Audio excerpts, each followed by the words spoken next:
Feels good to be back on a Monday. Thanks for joining us on the show tonight. I'm Yemi Adebayo. Well, on the show tonight, there's a lot to talk about. Of course, talking basketball, football, and a whole lot. Even as we speak, tennis is going on at Wimbledon. We'll talk about all of that, all for you. As you know, of course, is a two-man show. My colleague, Austin Okon-Akman, is suited and ready as we take this ride across the money-spinning world of sports.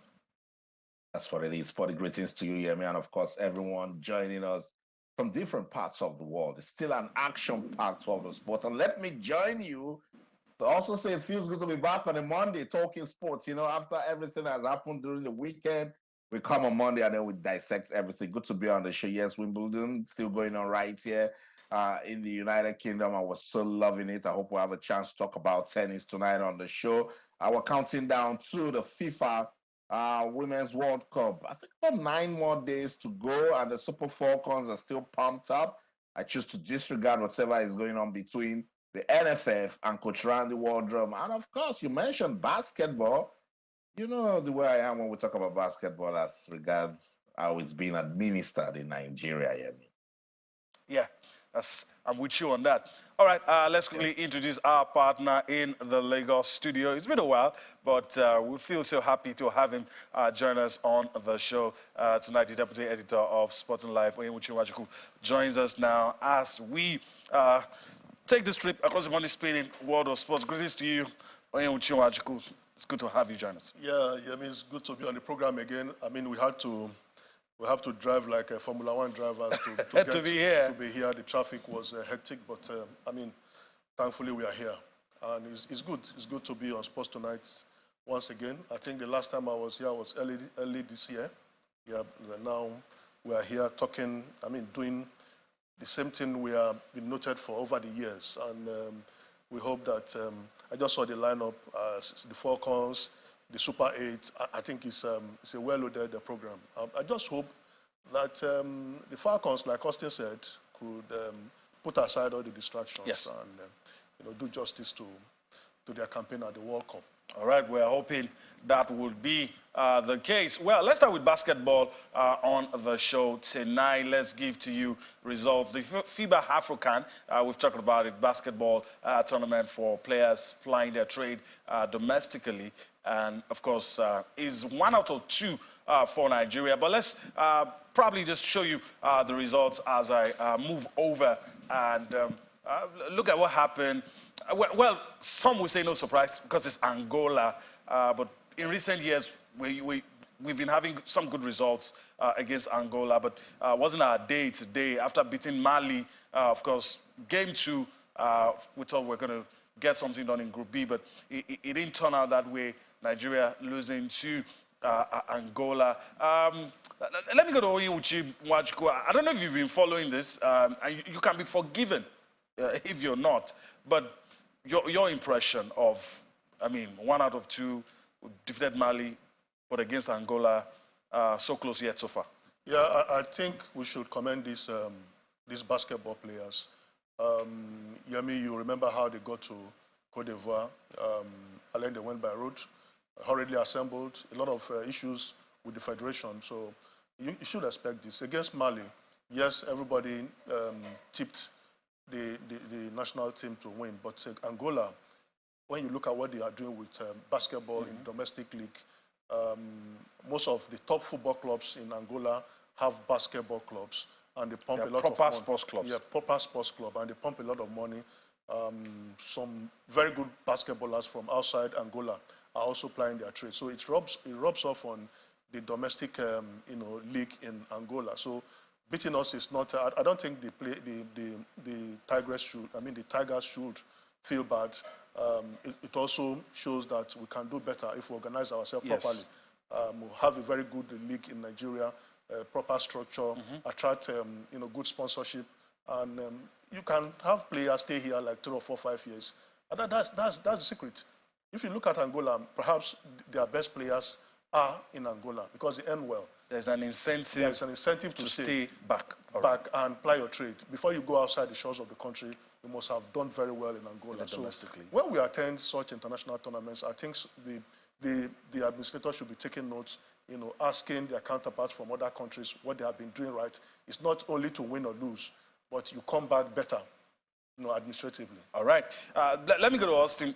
I have an idea what he's going to say, but it's only fair that he says what he wants to say. And I agree 100% with whatever he wants to say. Austin, some would say it's Angola, but I don't know if you agree with that assertion.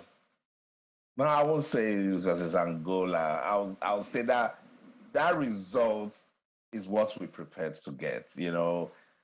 We've said it over and over again. You can't just assemble a team one night and just go to participate for the sake of participating. That's the sort of result you get. Look, it's an AFROCAN championship. It's for basketballers who play back home. So what's there to fear about a team if you have a good league, if players' welfare is top-notch, if you've got quality coaches? I said it, the defending champions of this is Congo DR. What's Congo when you talk about basketball in Africa? But because FIBA Africa is trying to use this, they can see what the Chan is doing for football, and it's making teams sit up with league football in Africa. So they're trying to do the same thing, and it's laudable. But do we ever learn in Nigeria? The lessons learned keeps coming over and over again. We talked about 2 years ago how the team put themselves together to travel by road to Mali. That has come and gone, and everyone went back to sleep. Do we care? Oh, come on. If there's another opportunity for them to go by road, they will go by road. So leadership and administration of basketball in Nigeria continues to be a problem. And I've said it over and over and over again for all those administrators to hear, until there is a drastic turnaround, a deliberate plan to succeed, long-term planning. This will continue to be the story of basketball in Nigeria. I always commend the players for coming out to play. I mean, this is an opportunity for them to showcase their talent, for people to see that they have talent, and of course, play some basketball out there. Besides that, I keep saying it that we don't have to compete because, we know, how did we even get to this stage? Wild card, Nigeria. Getting the wild card to advance at the competition. We couldn't beat Guinea. So this competition will end now. They will come back home. People will, bask in the euphoria of ESTA codes, and then they will say, after all, we went there. We wanted to participate and we did, and they will score it as a low win. That's the problem. We should scatter everything again, and find a way to reshuffle and make basketball in Nigeria admirable, Yemi. Yeah, I hope we're going to be able to do that. All right, let's move away from what looked like a gloomy picture that has been painted of what was Nigeria's participation in that competition. And hopefully, probably they'll be able to turn things around. But we started by telling you about the Super Falcons, and that will, of course, take a large part of the show tonight. And, of course, I just want us to know and let you know again, 9 days to go to the FIFA Women's World Cup. We've always told you is the first of many. A lot of innovation into this tournament. A lot of people have talked about the pay, the rise in the pay, and the anticipated TV audience has to be said as well. Let's not also forget the anticipated followership. Of course, the people that are expected to be in the stadium. Probably going to be a record attendance for women's football. So let me go to Onyenwuchi Nwachukwu. We can be forgiven if when we're talking about this, we want to make the Super Falcons the focal point of our discussion. But then 9 days to go. I want to ask you if you're feeling it, if you've caught the vibe, let me say, 9 days to go to a major tournament, are you really feeling that something is upon us?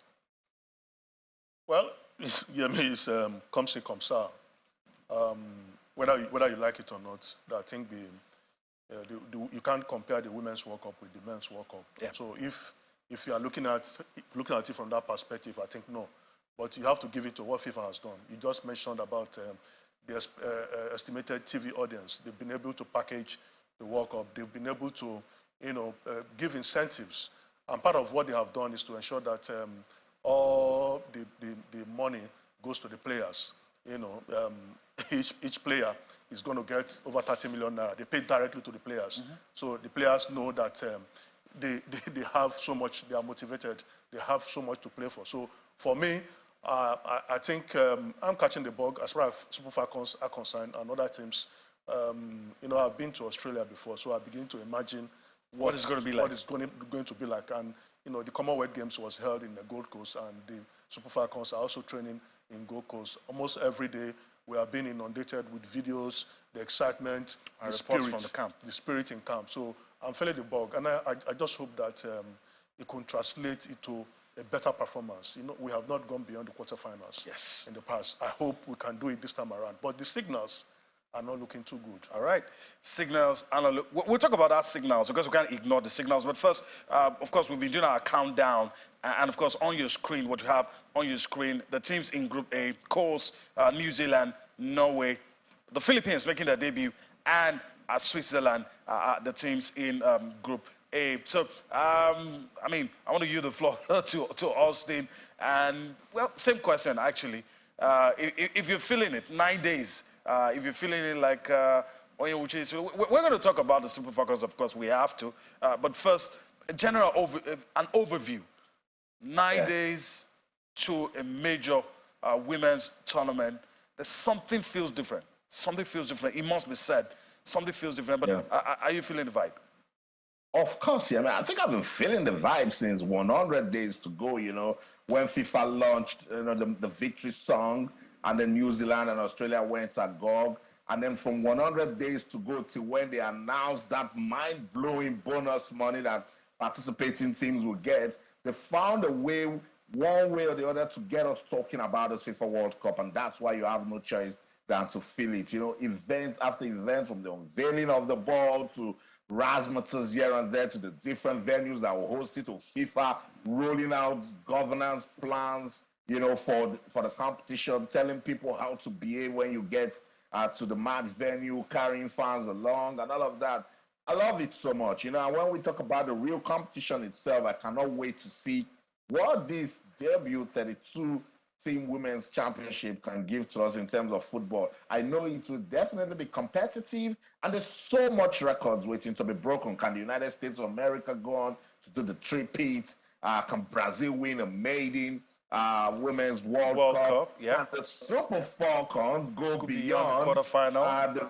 The quarterfinal. So much to look, you know, forward to. Not forgetting the Super Falcons captain and maybe joining Mata and Rapinoe for a record 6th appearance. And Megan Rapinoe for the World Cup. So much going on, you know. And I cannot wait. Now that I've started talking about the groups, then I can really feel it. 9 days to go here. I mean, I was talking about Group A, where you've got New Zealand, part host of the World Cup, Norway, the Philippines, and Switzerland. And easily someone would just say it's out of it for the Philippines. But I told people that we were going to have a shocking World Cup in Qatar.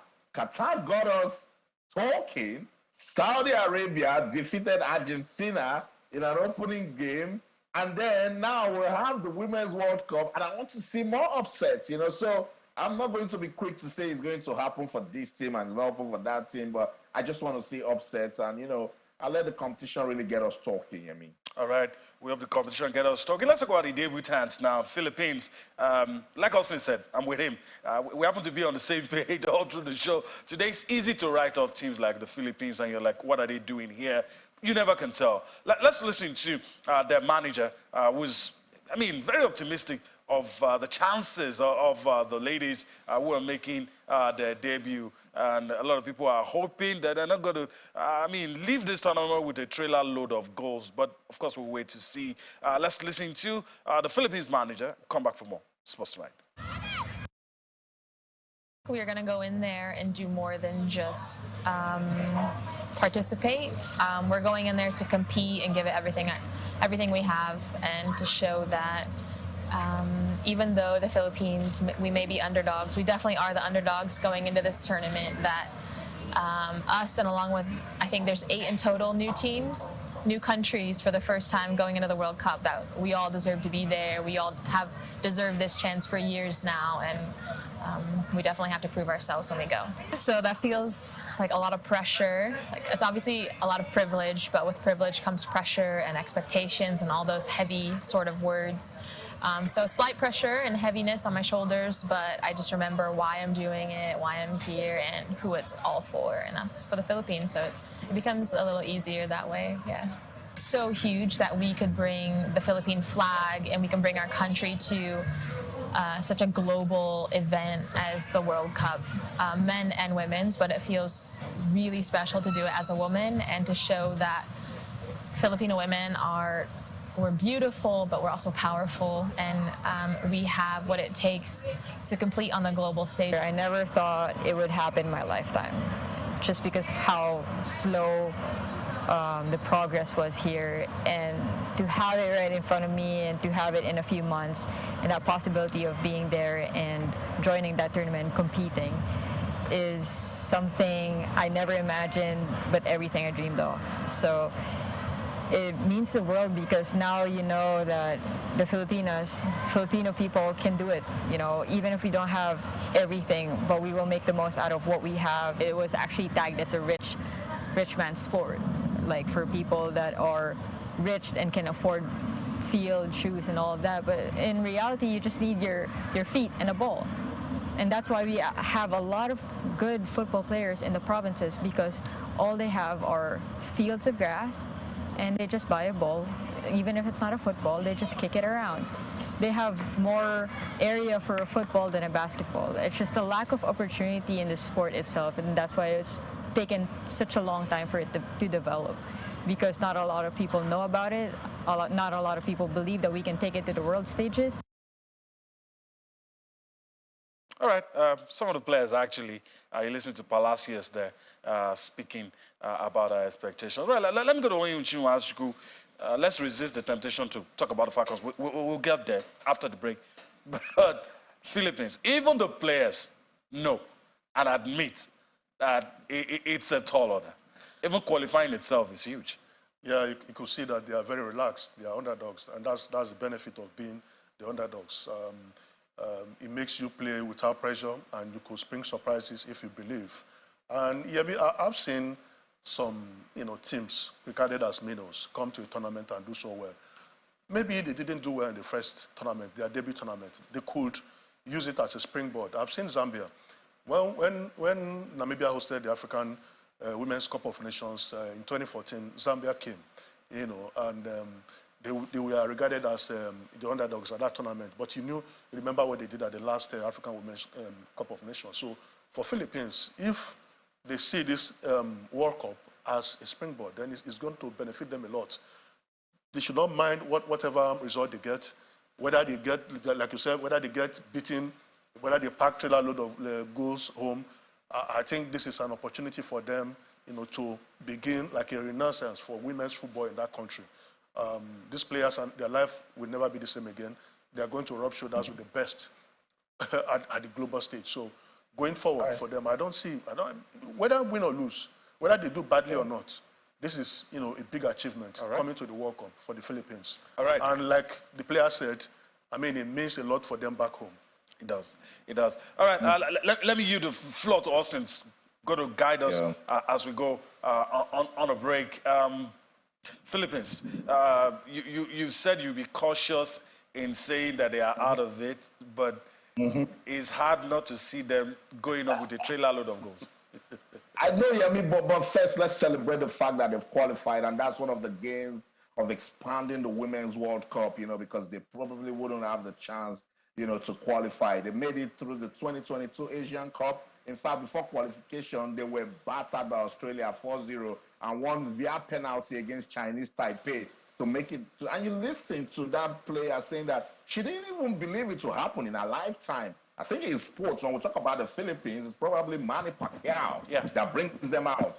But now on a global, stage, Philippines will be announced, and it is the women bringing that, glory to them. So I love it so much, the motivational story, and it will inspire young girls in the Philippines through football. Let me tell you one quick fact before we go on a quick break. England won the Women's Euro. Do you know that at every level, there's been about 70% rise in women's football in the United Kingdom just by winning the Women's Euros. That's the power of football right there. Let's go on this quick break. Sports Tonight on your award-winning sports-loving channels television. When we come back, will there be bonuses for the Super Falcons for competing at the Women's World Cup? I don't know. The NFF will tell us. Don't go anywhere. Hey.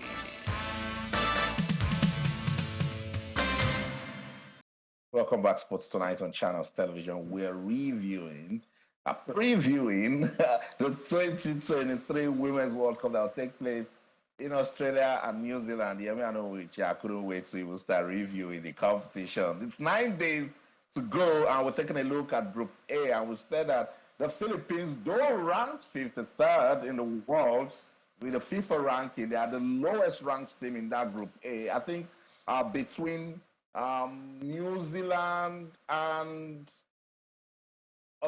Switzerland, there's just 1 point separating them, and so that would be a very tight group, to compete and call the two teams that will go on to win, because 3 teams can actually make it out of that group. So let's talk about the Super Falcons of Nigeria. Lately, Coach Randy Waldrum doesn't want us to just talk about the ladies. He wants the shine. So it's been Randy Waldrum talks, NFF replies. Waldrum will give them, NFF will reply.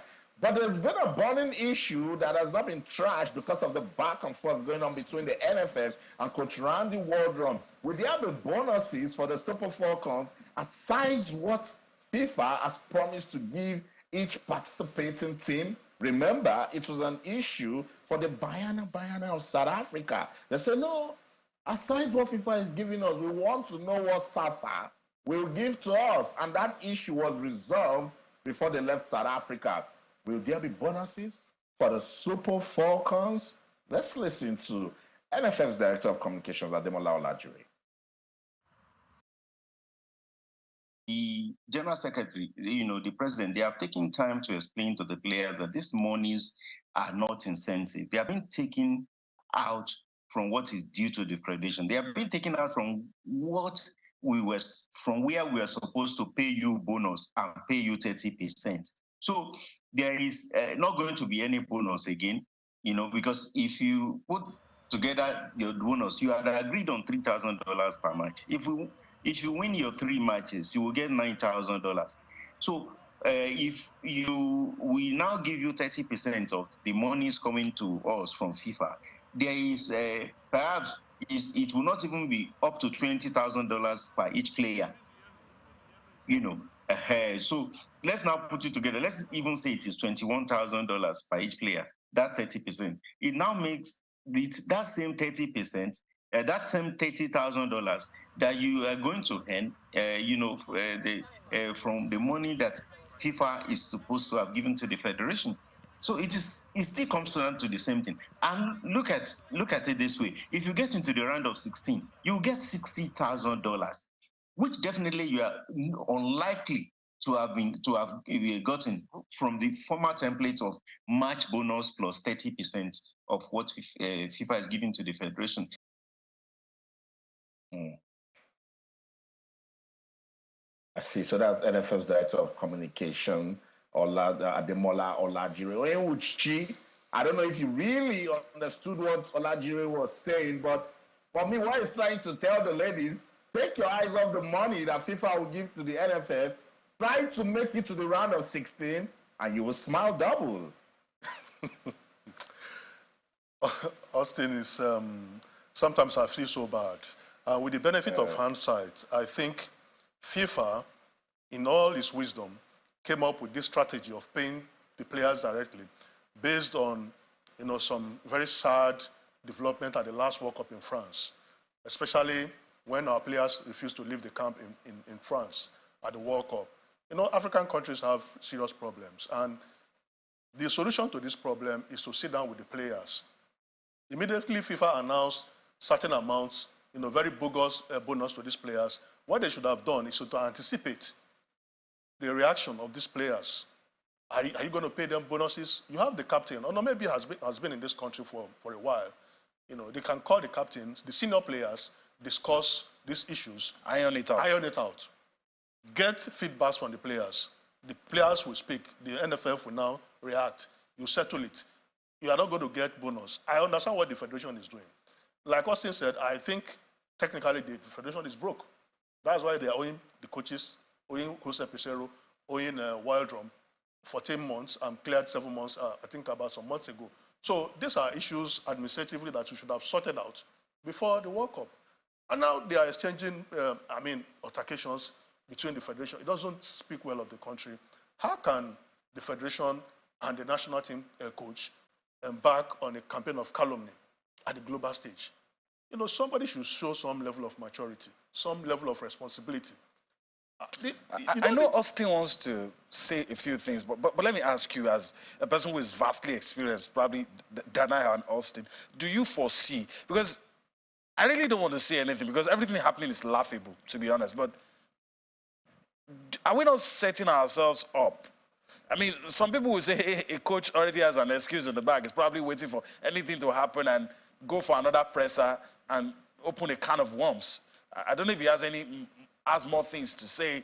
Then you look at this, on the eve of a major tournament, it's not good. So my question to you really is, do you see an end to all of this when the football starts? Or no matter what happened, there's still going to be drama? There's going to be drama from Randy Wildrum's body language. The man is obviously frustrated. I mean, he's had it up to his neck. To his neck. And what he's doing now is doesn't give a hilt any longer, whatever happens. I mean, I think he has made up his mind to leave after the World Cup. That's why he is throwing caution into the winds and, just talking, not in a responsible manner. The same thing with the federation. Some of the languages that were used are really, really, unpalatable. And these are not the kind of languages that should be used for a responsible federation. So I think he has made up his mind to leave after the World Cup. And at any rate, the man has his job with the University of Pittsburgh. It's on a part-time basis. So this is the kind of blunder that we have been plunging into. So, I think from the start, it was a big issue. And this coach has not done well. So he has an alibi. If you are owing him 14 months and he just paid 7 months, and along the line, he's fighting for his players, you are calling him to order, you are calling him all sorts of names, then the man has an alibi. If anything goes wrong. And I mean, let me say, pardon me, Austin, because I know you want to say something. As much as I'm trying to hold myself back, I'm also asking, in all of this, you are exchanging, accusations, counter-accusations. Could it have been better handled? So some will say, okay, why not just fire this man? A coach that said all of this about you, you have responded, you have called him names, yet he's still going to lead your team to the World Cup. So why? No, I think the NFF are short of options because they have not really handled the local coaches that have coached the Falcons in the past very well. So it's not like the Super Eagles where you have Austin Eguavon can easily always standing in the wings to take over. So they didn't treat Florence Omagwemi very well. The same thing with Edwin Okon. Some of the coaches are still being old. So who are they going to call if they sack Waldron? So they are stuck with the man. And I think this issue should have been better handled. You don't, when the coach started ranting, you don't need to respond to him at all. You either ask him to take a walk or you stuck with him. You stick with him, and it doesn't speak well. And the man said he's fighting for the players. He leveled all sorts of accusations, which the NFF has not reacted to. Responsibly. When you look at the issues, one by one, the man said they got money and the players have not been paid. And the NFF said they did some of these friendlies, they used the money to prosecute some of them. But we also know that the organizers of some of these tournaments, they invite teams. And Super Falcons is the biggest brand on the African continent. Sometimes they invite, they take care of accommodation, return tickets and all that. So I think the coach is right to some extent. But his performance has not given him that leverage. In 10 matches, he lost 6 and won 4. He didn't even draw any match. And I'm mistaking it for Jose Pesero. At the last African Cup of Nations, I'm so enraged, both with the Super Falcons and the Super Eagles. At the last African Women's Cup of Nations, you saw what happened. For the first time in the history of the Falcons, we were disgraced. We were disgraced. We couldn't even get to the final. Lowly rated teams were, they made mincemeat of this team. And this is a tournament that Edwin Okon had won in the past easily. The late Ismail Amabo, Florence Omagbemi won it, and she was, treated with ignominy. Even when the players held onto the trophy and asked for what was due to them, they were later paid through the presidency, and she was laid off like that. So I think the federation should just sit down and discuss on the way forward.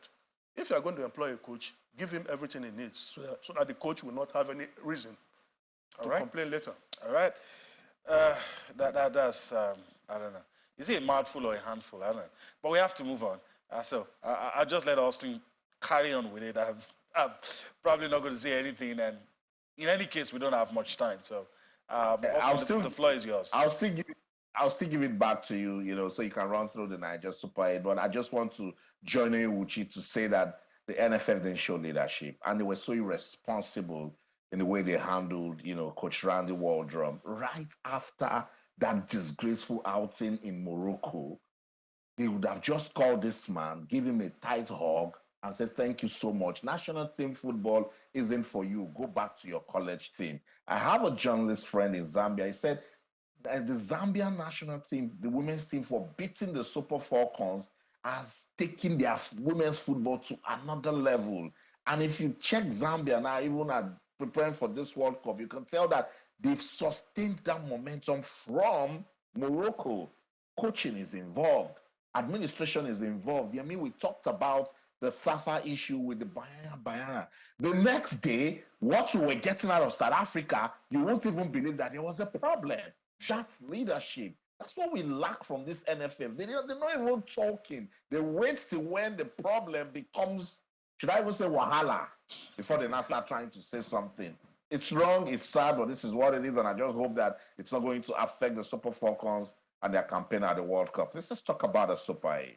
All right. Cheering news. Cheering news. Let's talk about the Super 8 and look at what happened today and of course, yesterday. Let's just quickly step up to the screen and look at Group B results. And, I mean, such a good coincidence that we have Onye Nwachukwu with us today. It will take us through in a minute or two. And Austin is grinning and smiling, because of Aqua United, understandably. So, Group B results on the Monday. Aqua United defeated Rivers United, a long goal. Yobe Desert Stars and Lobby Stars, it was goalless. But let's look at what transpired on Sunday, Group A results. There you have it.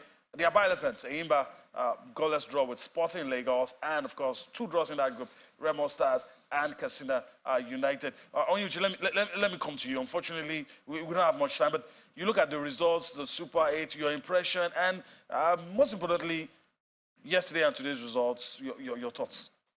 Yeah, I think some of the teams, especially the teams that took part in the NPFL Super 6 and the NNL Super 8, were better prepared. Are better prepared, but they're also suffering from fatigue. If you listen to what Coach George Finidi said yesterday, he said some of his players, we are tired after, playing during the season and also the Super 6. The Enyimba Sporting Lagos game was a bit drab. I think Sporting Lagos had a better chance of winning that game, but for the heroics of John Noble. The same thing with Remo Stars. Katsina too also played in the NNL, the game promotion back to the Nigerian Premier Football League. Remo Stars also were in the Super 6, and these players are beginning to suffer wear and tear, and it's understandably. So I don't really blame them. I think moving forward, the organizers of the Super 8 should look at spacing it. Suitable time. Yeah, apart from the suitable time, the teams are playing almost every other day. And that's not the standard practice. There are people who should know. At least 2 days, normally it's supposed to be 3 days, so that these players, you have a recovery session a day after every match, where the players that took part in the 90 minutes game, they train in the gym, they do self-work, and the players on the bench and who didn't play will train, involved in rigorous training sessions. So these players are not machines, and I think that's why some of the games are drab, they are dull, they are low scoring. But for the tournament, I think the money is good for the teams. It's a lot of money. Maybe going forward, they should look at all these points that we have made. All right, going forward, these points should be looked at. All right, because we're pressed for time, let's go foreign now and, of course, go to Austin's base and talk about Tottenham Hotspur coach and Postecoglou. He's been talking about Harry Kane. He has the toughest job on his hands. How does he plan for the new season? Obviously, Harry Kane wants to go. All right, so Austin, Postecoglou sounds confident, but I'm not a betting person, but I don't think he can pull this off, keeping Harry Kane. I think Kane will stay. He would just stay for the sake of staying, for the love that he receives from the sports fans. Look, I mean, if you get a job with Tottenham and Harry Kane is there, your first objective is to make him stay.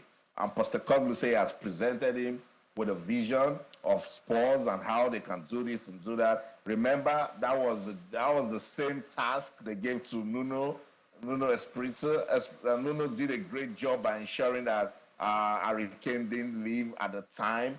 Pochettino, the same thing. It's just difficult, at this stage to see Spurs keep Harry Kane. But let's see. Listen to Postecoglou and hear what he wants to say as regards the vision he has for Kane at Spurs.